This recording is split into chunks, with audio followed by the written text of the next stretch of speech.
எந்த மனுஷனும் உங்கள் வாழ்க்கையை மாற்றவோ உங்கள் பிரச்சனையை தீர்க்கவோ முடியவே முடியாது. அன்பேசாய் குடும்பத்தில் இருக்கிறவங்க யாருடைய காலிலையும் விழ வேண்டிய அவசியம் இல்லை. யாரும் உங்கள் காலில் விழ வைக்கவும் முயற்சி பண்ணாதீங்க. உங்கள் கருவாக்கள் உங்களை விட்டுட்டு பிரியணும்.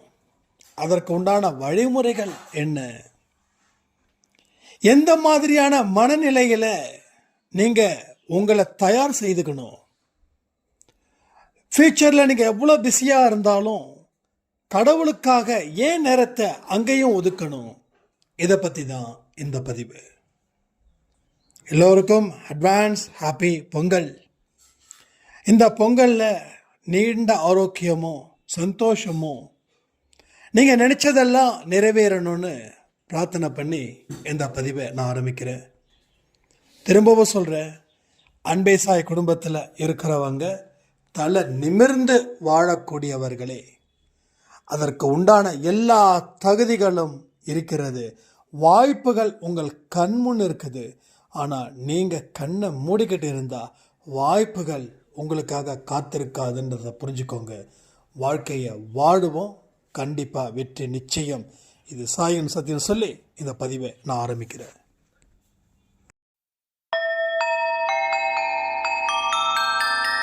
ஓம் சாயிரா சாயிரா, ஓம் சாயிரா சாயிரா, ஓம் சாயிரா சாயிரா, அன்பே சாயிரா, பேரன்பே சாயிரா, அகிலம் தளிக்க ஆத்மா விழிக்க அனுதினம் சாயிரா, எங்கள் அன்பே சாயிரா.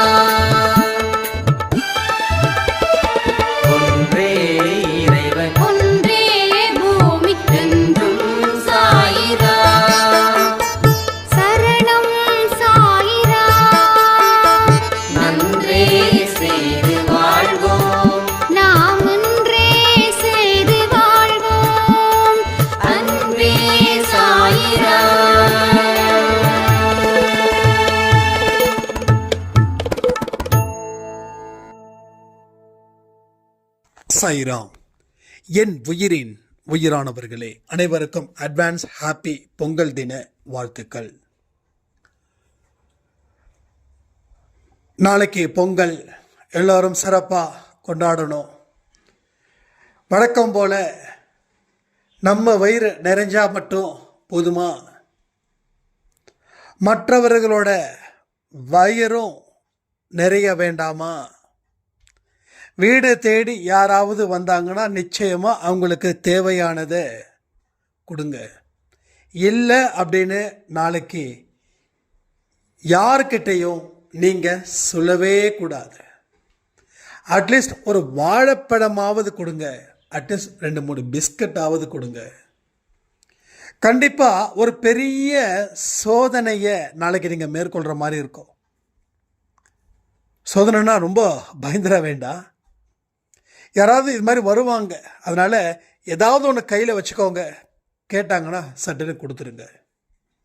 ஏன்னா நல்ல நாள் அதுவுமா கண்டிப்பாக சாய்ப்பா ஒவ்வொரு மனுஷனுடைய வாழ்க்கையிலே வந்து தானே போவார். அவருக்கும் அதை செலிப்ரேட் பண்ணணுன்ற ஆசை இருக்கும் தானே. இப்படி தான் போன தடவை சொன்னாங்க ஒரு சாய்ராம். வெள்ளை வேஷ்டி வெள்ளை ஜிப்பா, நேராக வந்தார். வந்துட்டு ₹1 கொடுத்தாரு. என்ன இது ₹1 கொடுக்குறாருன்னு எனக்கு ஒன்றும் புரியல. நான் வாங்கிட்டு நான் ₹10 கொடுத்தேன். இல்லைம்மா, இது உனக்காக நான் கொடுக்கப்பட்டது, வச்சுக்கோ அப்படின்னு சொன்னாங்க. போன வருஷம் பொங்கலில் இந்த ஒரு அதிசயம் நடந்தது. அப்போ இந்த அன்பேசாய் குடும்பத்தில் எல்லோருக்கும் வீட்டுக்கு வரணும், வருவாருன்னு எதிர்பார்க்க வேண்டாம். யாராவது ஒருத்தவங்க வீட்டுக்கு அவர் வந்துட்டாவே நம்ம அன்பேசாயை யார் உயிரா உறவா நினைச்சு வாழ்றாங்களோ அவங்க வீட்டுக்கு வந்தது போல. நமக்கு அதிசயம் நடக்கல, இன்னொருத்தவங்களுக்கு தானே நடக்குதுன்னு சொல்லி இங்கே யாரும் ஃபீல் பண்ணக்கூடாது. ஏன்னா ஒவ்வொரு வீட்டுக்கும் அதிசயத்தை ஏற்படுத்த அவருக்கு நேரம் கிடையாது. அப்போ ஒருத்தவங்களுக்கு நடக்குதுன்னா அது நமக்கு நடந்தது போல நன்றிகளை நீங்க தெரிவிச்சுக்கணும். சரியா? அப்போ நம்ம என்ன சொல்லுவோம்? ஒரே விஷயம்தான், மனசுத்தம், உதவிகள் செய்யணும். இதுதான் நம்மளுடைய லட்சியம், நம்ம நோக்கமா இருக்கணும். அப்போ இப்படிப்பட்ட விஷயங்கள் இருந்துச்சுன்னா நீங்க உங்க வாழ்க்கையில கர்ம வினையால பாதிக்கப்பட்டிருக்கீங்கல்ல, அந்த கர்மாக்கள் உங்களை விட்டு விலகும். நாம என்ன செய்யறோமோ அதை கடவுள் நமக்கு செய்வார். அப்போ நாம என்ன செய்யறோன்றத பொறுத்து தான் இந்த வாழ்க்கை அப்படின்றது நம்ம எல்லா பதிவிலையும் சொல்லியிருக்கோம். ஆனாலும் சிலரால அதை செய்ய முடியல. நிறைய பேருக்கு ஒரே வருத்தம், நல்லது செய்யணும் அப்படின்னு நினைக்கிற, ஆனா நல்லதே செய்ய முடியல அப்படின்னு. நீங்க சொல்றது நியாயமானது, வாஸ்தவமானது, அதுல எந்த குறையும் கிடையாது. நான் தெளிவாகவே சொல்றேனே, நாம கெட்டதே செஞ்சு பழகிட்டோம். கெட்டதை செஞ்சு செஞ்சு பழகிட்டோம். நம்ம எண்ணங்கள், நம்முடைய செயல்கள், நம்முடைய அறிவு, நம்ம மனசு எல்லாமே அங்கேதான் ஊறி போய் நிற்குது. அதுக்கு கொஞ்ச நாள் ஆகும். நம்மளுடைய முயற்சியை எந்த காரணத்தை கொண்டும் நிறுத்தாம நாம செய்ய ஆரம்பிச்சிட்டோம் அப்படின்னா அது பழகிடும். கெட்டது செய்யறதே மறந்துடும். நிறைய பேரோட வாழ்க்கை மாறி இருக்குங்க. நிறைய பேரோட வாழ்க்கை மாறி இருக்கு. கெட்டது செய்யறதையே கொள்கையா இருக்கிறவங்க வாழ்க்கையும் மாறி இருக்கு. நான் நிறைய பேரை பார்த்துருக்கேன். பொதுவான மனிதர்கள் அவங்க சில எக்ஸ்பீரியன்ஸை ஷேர் பண்ணும்போது, கெட்டதை மட்டும்தாங்க செய்வேன், நமக்கெல்லாம் ஒருத்தர் நல்லா வாழ்ந்தாவே பிடிக்காதுங்க, ஆனால் இப்போ தெய்வீக பக்தி வந்துருச்சு, நல்லதை செய்யணுன்ற லட்சியம் நோக்கத்தோட நான் இருக்கிறேன், இப்போ கெட்டதெல்லாம் நான் செஞ்சேனா அப்படின்ற ஒரு பெரிய கேள்வியே எனக்குள்ளே எழுது அப்படின்னாங்க. உண்மையில் ரொம்ப நல்லது. ஏன் தெரியுமா? ஏன்னா இப்போவே உன்னோட பாவத்தை இந்த ஜென்மத்தில் பாதியாக குறைச்சிடு. அப்போதான் வரும் காலம் வளமையான காலமாக இருக்கும். இப்போ நிறைய பேர் மனம் திரும்புகிறாங்க. நல்லா பாருங்க, கலியுகத்தில் மனம் திரும்புதல் அப்படின்றது நிறைய இருக்குது. அதே போல கெடுதல் செய்யக்கூடியவர்களும் இருக்காங்க. கெடுதல் செய்பவர்கள் தான் மனம் திரும்புகிறாங்க. கெட்டதுக்காகவே யோசிச்சு, கெட்டதாகவே செய்து, கெட்டதாகவே வாழ்ந்து பாவத்தை சம்பாதிக்கும் போது கடவுள் ஒரு இடத்துல படு தண்டனை கொடுக்கிறார். அந்த தண்டனை இங்க தாங்கிக்க முடியல. கஷ்டத்தை ஏன் கடவுள் கொடுக்கிறாருன்னா ஞானத்தை கொடுக்கறதுக்காக. ஒரு விஷயத்தை அவர் கொடுக்குறாருன்னா அதுக்கு கூடவே ஏதோ ஒரு நல்ல விஷயமும் அதை ஒட்டி வருதுன்னு அர்த்தம். அப்போ ஏன் இவ்வளவு பெரிய கஷ்டத்தை கொடுத்துருக்கிறாரு? அப்போ இது கஷ்டம் மட்டும்தானா, வேற லாபம் இல்லையா அப்படின்னு நீங்க யோசிக்கும் போது, அதை பற்றி திங்க் பண்ணும்போது தான் இவ்வளவு பெரிய ஒரு விஷயம் இதில் ஒழிஞ்சிருக்கா இந்த கஷ்டத்தில் அப்படின்னு நமக்கு தெரியும். ஸோ கஷ்டத்தால் மட்டும் ஒரு மனுஷன் அழிஞ்சு போகிறான்னு இங்கே யாராவது நினச்சிங்கன்னா அது ரொம்ப தப்புங்க. ஒரு கஷ்டத்தால் தான் ஒரு மனுஷன் ஒரு நல்ல வாழ்க்கையை அவன் வாழுறான். ஏன்னா அவனுக்கு ஞானம் கிடைக்குது. போதிய அனுபவத்தை வச்சு அறிவை பயன்படுத்தி அவன் சக்க போடுறான். நல்லா பாருங்க, இன்னைக்கு ஒருத்தவங்க வளர்ச்சி நல்லா அடைஞ்சிருக்காங்கன்னா அவங்களுடைய பாஸ்ட் லைஃபு இந்த அளவுக்கு இவன் செய்வானான்னு அவனாலேயே கணிக்க முடியாத அளவில் இருக்கும். நானா இப்படி இருந்தேன் அப்படின்னு. ஏன்னா அந்த மாதிரியான ஒரு மனநிலையில் இருந்தவங்க கடவுளோட கண் பட்டதால, கடவுளோட கரம் பட்டதால அவங்களுக்கு இந்த மாதிரியான ஒரு மனநிலை உருவாகி அவர்கள் வாழ்க்கையை மேலும் மேலும் மேலும் சிறப்பாக்கிக்கிட்டே இருப்பாங்க. ஒரே ஒரு விஷயம் நடந்துருச்சுன்னா போதும், அந்த விஷயத்தை பிடிச்சிக்கலாம். ஒரு மனுஷனுக்கு ஒரு டேர்னிங் பாயிண்ட் டெஃபினட்டாக கிடைக்கும். இப்போ நான் இவ்வளோ தூரம் சொல்கிறேன்னே, இதில் வந்து முழுவதுமாக நீங்கள் ஏற்றுக்கிறீங்கன்னு நினைக்கிறீங்களா? ஏற்றுக்க முடியாது. ஏன்னா உங்களுக்குன்னு ஒரு அனுபவத்தை கடவுள் கொடுக்கும்போது தான் நான் சொல்லக்கூடிய விஷயம் உங்களுக்கு சந்தோஷமாக இருக்கும், ஆறுதலாக இருக்கும், வெற்றிக்கு முக்கிய ஒரு வழிகாட்டியாக கூட அது இருக்கும். அப்போது அந்த அனுபவம், அந்த டேர்னிங் பாயிண்ட்டு எப்போ நடக்குதுன்றது தான் விஷயமே. ஒரு சாய்ராம் வந்து ரீசெண்டாக சொல்லியிருந்தாங்க, நீங்கள் ஆடியோ சொல்லும்போது நிறைய விஷயங்கள் எங்களுக்கு மாறணும்னு தோணும், ஆனால் மாற முடியல. தொடர்ந்து தோல்விகளும் கஷ்டங்களும் தான் எங்களுக்கு இருந்துக்கிட்டே இருந்தது. அப்போ தான் என்னடா இது, ஏதாவது ஒரு விஷயம் கிடச்சிதுன்னா பரவாயில்லையேன்னு.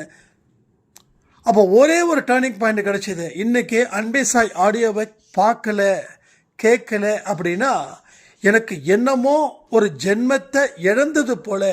இது வந்து நான் பொய் சொல்லலை, நான் பொய் சொல்ல மாட்டேன். கமெண்ட்டை ரெகுலராக படிக்கிறவங்களுக்கும் தெரியும், வாட்ஸ்அப்பில் அடிக்கடி எனக்கு சொல்கிறவங்களுக்கும் இப்படி சொல்லியிருக்காங்கன்னு நான் சொல்லியிருக்கேன் நான். ஏன்னா இதை வந்து 1க்கு 10 நம்ம சொல்ல மாட்டோம். எது இருக்குதோ அதை அப்படியே சொல்லுவோம். எதுக்காகனா அந்த எக்ஸ்பீரியன்ஸ் அவங்களுக்கு வந்ததுக்கப்புறம் அவங்களுக்கு அந்த ஒரு டேர்னிங் கிடச்சிருக்கு. ஸோ இப்போயும் உங்களுக்கு ஒரு எக்ஸ்பீரியன்ஸ் கண்டிப்பாக கிடைக்கும், ஒரு டேர்னிங் பாயிண்ட் கிடைக்கும்.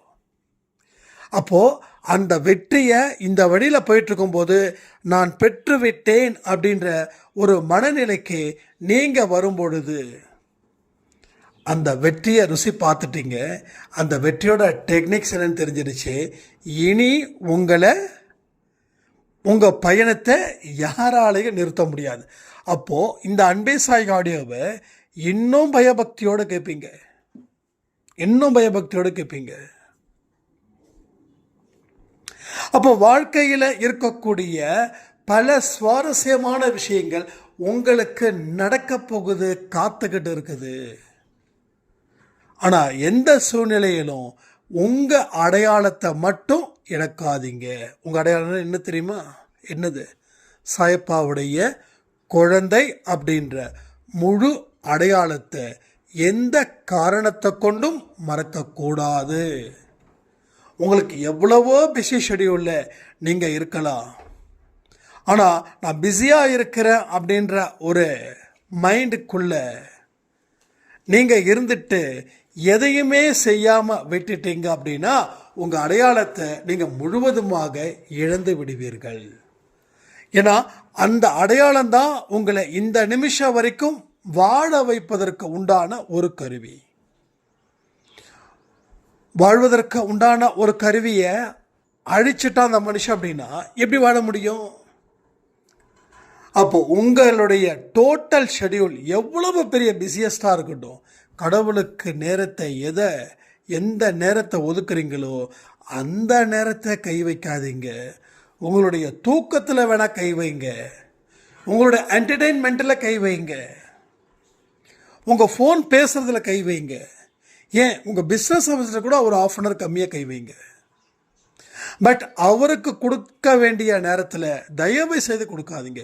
நீங்கள் உலகத்துக்கே ராஜாவாக இருக்கலாம், இல்லை உங்கள் வீட்டுக்கே ராஜாவாக இருக்கலாம், ஆனால் ஒரு விஷயம் மட்டும் புரிஞ்சுக்கோங்க, அவருடைய அடையாளத்தை நான் எந்த காரணத்தை கொண்டும் இழக்க மாட்டேன். அன்பே சாயோட சொத்து நீங்கள் புரிஞ்சுக்கணும். நீங்கள் சொத்து, விலை மதிக்க முடியாத சொத்து. அப்போ இந்த விலை மதிக்க முடியாத சொத்து எவ்வளவு பெரிய ஒரு சாதனையை செய்ய போகுதுன்றது தான் இங்கே பார்க்கக்கூடிய விஷயமா இருக்குது. ஒவ்வொரு மனுஷனையும் கடவுள் நேசிக்கிறார். அன்பே சாய் குடும்பத்தில் இருக்கிற ஒருத்தவங்களுக்கு அவர் ஆழமாக நேசிக்கிறார்.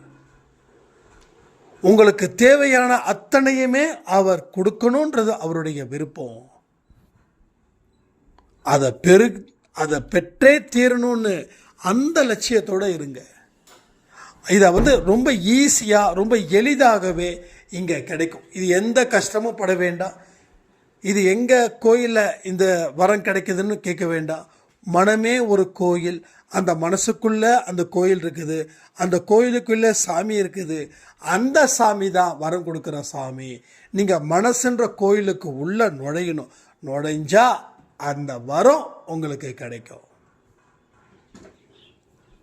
இதை எல்லாத்தையும் நம்ம பயன்படுத்திக்கணும். கடவுளுக்கு எந்தெந்த வாய்ப்புகளை யார் யாருக்கு வணங்கியிருக்காங்களோ அத்தனை பேரும் அந்த வாய்ப்புகளை 100% கூட பயன்படுத்த வேண்டாம், 10லேருந்து 20% பயன்படுத்த முயற்சி பண்ணுங்க. அப்போ நீங்கள் கேட்கலாம், அப்போ நான் 100% முயற்சி பண்ணலையான்னு. இல்லவே இல்லை. அப்படி நம்ம முயற்சி பண்ணியிருந்தோன்னா இந்த நிமிஷம் வரைக்கும் நம்மளால் நிற்கிறதுக்கு கூட நேரம் இருக்காது. அவ்வளவு பரபரப்பான மனுஷனா நாம் இயங்குவோம். இதை என்னைக்கு நீங்கள் தெளிவாக புரிஞ்சுக்க போகிறீங்களோ அன்னைக்கு தான் நம்ம இவ்வளவு பெரிய வாய்ப்புகளை பயன்படுத்திக்காமல் விட்டுட்டோமா, பயன்படுத்தியிருந்தா நல்ல வாழ்க்கையை நம்ம வாழ்ந்திருக்கலாமே, நல்ல அற்புதமான ஒரு இடத்துல நம்ம இருந்திருக்கலாமே அப்படின்ற ஒரு தாட்டு, அப்படின்ற ஒரு எண்ணம் உங்கள் மனசில் ஆழமாக நிற்கும். ஆழமாக நிற்கும். அப்போ ஒரு நாளும் நம்ம செய்ய வேண்டிய விஷயங்கள், எந்த ஒரு விஷயத்தையும் எந்த ஒரு செயலையும் காம்ப்ரமைஸ் பண்ணாதீங்க. ஆரத்தி நீங்கள் எடுத்தாச்சே, நாளைக்கு எடுக்கணுமா, நாளைக்கு தான் நம்ம அங்கே போகிறோமே, நாம் தான் இங்கே போகிறோமே அப்படின்னு நீங்கள் முடிவு பண்ணி உங்களுக்கு உள்ள நீங்கள் நீதிபதியாக இருந்து நீங்கள் வைக்கலாக இருந்தீங்கன்னா அந்த ஒரு நாள் கிடைக்கக்கூடிய பலன் உங்களுக்கு கிடைக்காம போயிடும். ஒரு நாள் நீங்கள் எடுக்கலை, நீங்கள் வாட்டம் கட்டிட்டீங்க, அடுத்த நாள் நீங்கள் எடுக்க மாட்டீங்க தெரியுமா? அப்புறம் படிப்படியாக என்ன ஆகும், எடுக்கணும்னு நினைக்கிறேன் எடுக்கலை, ஆனால் ஒரு காலத்தில் தொடர்ந்து எடுத்தீங்க 30 நாளுக்கு 30 நாள் எடுத்தீங்க, 2 நாள் எடுக்கலை, இப்போ கிட்டத்தட்ட 60 நாள் ஆகியும் எடுக்கிறதே ஒரு டஃப்பான ஒரு விஷயமா உங்களுக்கு இருக்குது. ஒரு விஷயமும் உங்களுடைய கவனத்தில் நடந்தால் மட்டும்தான் இது எல்லாமே சாத்தியப்படுங்க. நம்ம நிறைய வாட்டி சொல்லியிருக்கோம், எதை செஞ்சாலும் கவனம் முக்கியம். ஒரு பிரார்த்தனை செய்யும் போது கூட கவனம் முக்கியம். ஒரு டிவி பார்க்கும்போது கூட கவனம் முக்கியம். பார்த்துக்கோங்க, டிவி பார்க்கும்போது கூட கவனம் முக்கியம். நீங்கள் சீரியல் பாருங்கள், இல்லை வேறு ஏதோ பாருங்கள், பட் கவனம் முக்கியம். நம்ம எந்த ஒரு விஷயத்தை செஞ்சாலும் நம்ம மனசு 1000 லட்சம் கோடி எண்ணங்களை உருவாக்குது. அப்போது உங்கள் மனசுக்குள்ள இருக்கக்கூடிய பிரச்சனைகளை நீங்கள் தீவிரமாக நினைக்கும் போது மனசு வேற ஒன்றை பற்றி நினைக்குது, அதை பற்றி நினைக்கும் போது இன்னொன்று நினைக்குது, இன்னொன்று நினைக்கும் போது வேறு ஒன்று, இப்படி மனசு பறக்குது. நொடிக்கு நொடி பரபரப்புன்னு சொல்லுவாங்கல்ல, அதை விட கம்மியாக இருந்தால் கூட வச்சுக்கலாம். செகண்டுக்கு கம்மி என்னவோ. இப்போ ஒரு செகண்டில் லட்சம் எண்ணங்கள் வந்துட்டு போகுது, ஒரு செகண்டில். அப்போது நம்ம எதையாவது கவனத்தோடு செய்கிறோமா? இல்லை, எதையுமே கவனத்தோடு செய்யலை. நீங்கள் கவனத்தோடு சாப்பிட்டு பாருங்களேன், ஆரோக்கியம் கூட சிறப்பாக இருக்கும். அப்போது எல்லா விஷயத்துலையும் நம்ம கவனத்தை இழக்கிறது நம்ம வாழ்க்கையை இழப்பதற்கு சமமாக இல்லையா? நீங்கள் சொல்லுங்கள். அப்போ சாயப்பாவுடைய விருப்பம் என்ன அப்படின்னா, உங்களுக்கு தர வேண்டிய வாழ்க்கையை எந்த குறையும் இல்லாமல் முழு மனதோட உங்களுக்கு கொடுக்கணும்னு அவர் விருப்பம். இது அவருடைய விருப்பமாக இருக்குமா இருக்காதா? உங்களுக்கு என்ன பதில் வருதோ அந்த பதிலை கமெண்ட்ல எழுதுங்க.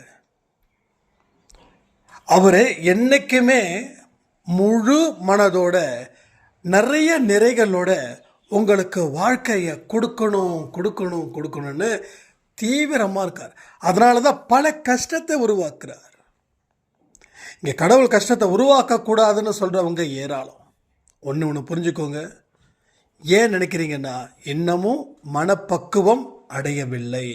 ஒரு கற்பூரமும் 2 வாழைப்பழமும் 100 ரூபா உண்டியலில் போட்டால் போதும்னு நினைக்கிற மக்கள் ஜாஸ்திங்க. அது கிடைச்சதுன்னா போதுமா, அது கொடுத்தா போதுமா, கடவுள் கொடுத்துருவாரா? இது எதுக்காக சொல்கிறேன்னா, நிறைய வீட்டில் அப்படி தான், நம்ம வீட்லேயும் அப்படி தான் நடந்துச்சு. அப்போது நான் அந்த வழிபாட்டு முறைகளை குறை சொல்லலை, பட் அது மட்டும் இருந்தால் எப்படி மற்றது நடக்கும்னு கேட்குறேன். நீங்கள் கோயிலுக்கு செய்யுங்க, என்ன வேணாலும் செய்யுங்க, இல்லை செய்யாமல் கூட வெறும் கையில் சாமி கூட கும்பிடுங்க, அது பிரச்சனை இல்லை. ஆனால் பட் என்ன செய்யணும் அதை செஞ்சீங்களா? இல்லையே. எது பலன் தருதோ அதை நாம் கையில் எடுக்கலை. ஏன் கையில் எடுக்கலைன்னா, அது ஏகப்பட்ட வேலைகள் இருக்கு. நாம் இப்போ நினைக்கிற மாதிரி எதுவும் நடக்கலையே. இதற்கு இன்னும் நிறைய முயற்சிகள் மேற்கொள்ளணுமே, இதுக்கு நிறைய உழைப்புகள் உழைக்கணுமே, நிறைய தியாகம் செய்யணுமே, ஏர்லி மார்னிங் எந்திரிக்கணுமே, கஷ்டப்படணுமே, அவமானப்படணுமே. இந்த மாதிரி நிறைய விஷயங்களை, மனசுக்கு பிடிக்காத விஷயத்தை நான் செய்ய மாட்டேன் அப்படின்னு நினைக்கிறவங்க மனசுக்கு பிடிச்ச வாழ்க்கையை வாழ முடியாமலே போயிடும். மனசுக்கு பிடிக்காத விஷயங்கள் எது? உழைக்கிறது, சுறுசுறுப்பாக இருக்கிறது, அதெல்லாம். அப்போ மனசுக்கு பிடிச்ச விஷயத்த வாழ முடியாமல் போயிடுமே. அதுக்கு என்ன பண்ணுறது? அப்போ ஒரு விஷயத்தையும் நீங்கள் கவனமாக கேட்கணும். அப்போ இது எல்லாமே செஞ்சால் நிச்சயமாக கர்மாவை விலக்கி வைக்கலாம், உங்ககிட்ட இருந்து பிரித்து வைக்கலாம். இங்கே எத்தனை பேருக்கெல்லாம் ஒரு ஆசை, கர்மாவை என்கிட்ட இருந்து பிரித்து வையுங்க சாய்ப்பான்னு. ஸோ அத்தனை பேருக்கு ஒரே விஷயந்தான், உங்களுடைய ஆசைகள் பூர்த்தி ஆகணும்னா அதுக்கு ஏதாவது ஒரு கூலி கொடுக்கணும்ல.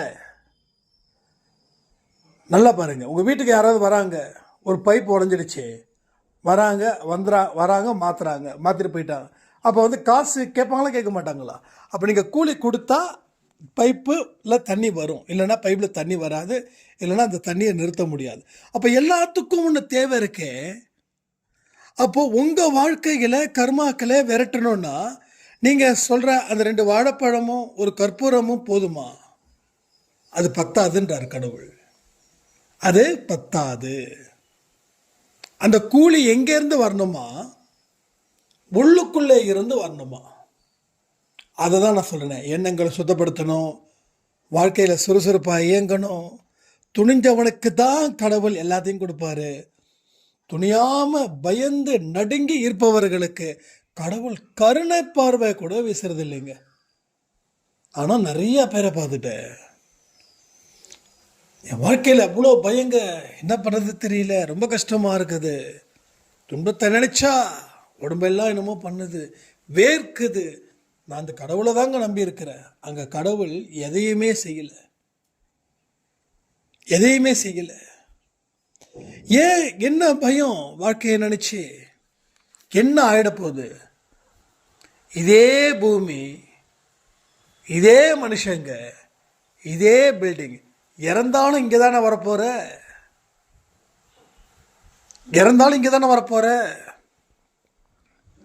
அப்போது பிறப்பு ஒரு மனுஷனுக்கு எப்படி நிச்சயமோ அதே போல் இறப்பு நிச்சயம் தானே. பிறந்தவன் கண்டிப்பாக இறந்து தானே ஆகணும்.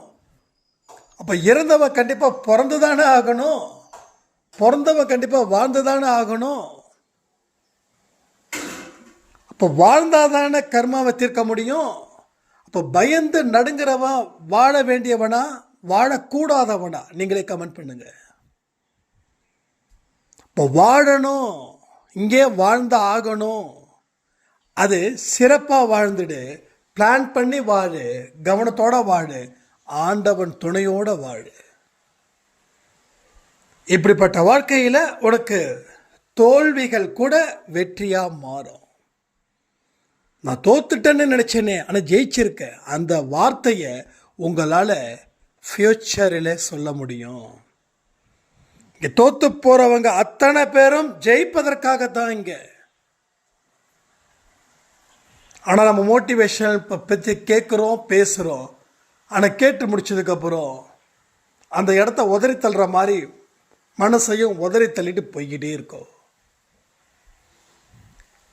எல்லாமே ப்ரூஃப் பண்ணப்பட்ட உண்மைகள் தான். ஆனால் நீங்கள் உங்களுக்கு சாதகமாக நீங்கள் பலதை பயன்படுத்துகிறீங்க. இது நடக்காது, ஏன்னா எனக்கு ஜாதகத்தில் அப்படி சொல்லிட்டாங்க. இது நடக்காது, ஏன்னா எனக்கு குறி சொல்லிட்டாங்க. ஜாதகம் பார்க்குறவரும் மனுஷன்தான், குறி சொல்கிறவங்களும் மனுஷங்க தான். யாருமே சாமி ஆகிட முடியாதுல்ல, யாருமே சாமி ஆகிட முடியாது. யாராவது நான் சாமி எனக்கு சக்தி இருக்குதுன்னா அவங்ககிட்ட கேளுங்க, காலையில் என்ன சாப்பிட்டீங்கன்னு கேளுங்க. அவங்க சாப்பிடலன்னுவாங்க. நேற்று நைட் என்ன சாப்பிட்டீங்கன்னு கேளுங்க, அப்போ சொல்லுவாங்க இட்லி சாப்பிட்டு. ஒரு உண்மையான சாமி இறை சக்தி இருக்குது அப்படின்னா அதுக்கு பசிக்காது. சரிங்களா? இதெல்லாம் தெரிஞ்சுக்கணும். நம்ம சாயப்பாவே தன்னை சாமின்னு சொன்னதே கிடையாது. கவனிச்சிங்களா? எங்கேயாச்சும் சொல்லியிருக்காரா? அவர் சொன்ன வார்த்தை இப்போ வரைக்கும் எனக்கு கண்ணு கலங்கும். மலத்தில் உள்ள புழுவை போல அப்படின்ட்டாரு. அது மாதிரி இங்கே ஒரு பையன் சொல்கிறான், மலத்தில் இருக்கக்கூடிய புழுவை போல. அந்த வார்த்தை கேட்கும் போதே அது என்ன சொல்றதுன்னு தெரியல. ஆனால் நாம் என்ன பண்ணுறோம், இல்லை இவர் தான் சாமியார், இவர் குறி சொல்கிறாரு, இவர் தொடர்ந்து 9 வாரம் அவர் வர சொல்லியிருக்காரு, 10வது வாரம் ஆஹான்னு இருப்பேன் ஓஹோன்னு இருப்பேன் அப்படி. இதுதான் இங்கே நடக்குது. அதாவது ஏமாத்துறவங்கள நான் குறை சொல்லலை, ஏமாந்த உங்களை தானே குறை சொல்ல முடியும். ஆண்டவனால் மட்டும்தான் உங்கள் பிரச்சனைகளை தீர்க்க முடியும். எந்த ஒரு மனுஷனாலையும் உங்கள் பிரச்சனையை தீர்க்க முடியாது. பாயிண்ட் 1. அந்த ஆண்டவன் எங்கே இருக்கான்? உன் மனசுக்குள்ளே இருக்கான். உன் மனசுக்குள்ளே எப்படிப்பட்ட விஷயங்கள் நடக்குதுன்றத படிக்கிறது தான் அன்பே சாய், வேற ஒன்றுமே இல்லை. அப்போ எங்கேயும் யாரையும் உன் வாழ்க்கையை காப்பாற்றணும்னு சொல்லி யாருடைய காலிலையும், இன்னும் சொல்லணும்னா எவனுடைய காலிலையும் விழுந்து வணங்க வேண்டிய அவசியம் அன்பே சாய் குடும்பத்தில் இருக்கிறவங்களுக்கு இல்லை. நீங்களும் யார் காலிலையும் விழ வேண்டாம், மற்றவங்களும் உங்கள் காலில் விழ வைக்கவும் வேண்டாம். என்னைக்கு இந்த மாதிரியான எண்ணங்களை சுத்தப்படுத்துகிறீங்களோ அன்னைக்கு வாழ்க்கையில் நிறைய புரிதல்களும் வரும். ஒவ்வொரு விஷயம் புரியும் போது அவமானமும் வரும். நல்லா புரிஞ்சுக்கணும். ஒரு போலியான வாழ்க்கையில், பொய்யான வாழ்க்கையில் வாழும்போது வராத அவமானம் என்னைக்கு ஒவ்வொரு மனுஷனுக்கும் விலை மதிக்க முடியாத ஒரு சொத்து அவன் ஆழ் மனது. அதில் தான் இதை எல்லாத்தையும் கொண்டு போய் சேர்க்கணும். அதில் சேர்த்துட்டா நீங்கள் எந்த இடத்துக்கு போகணும்னு நினைச்சீங்களோ அந்த இடத்துல கடவுள் உங்களே சேர்த்து விடுவார். இது எல்லாமே உங்கள் வாழ்க்கையில் நடக்கணும்னு சொல்லி திரும்பவும் சொல்கிறேன். Advance happy Pongal. நல்லபடியாக பொங்கலை கொண்டாடணும். நாளைக்கு 12 மணிக்கு நல்ல பதிவில் நம்ம சந்திக்கலாம்னு சொல்லி இந்த பதிவை நான் முடிக்கிறேன். ஜெய் சாய்ராம்.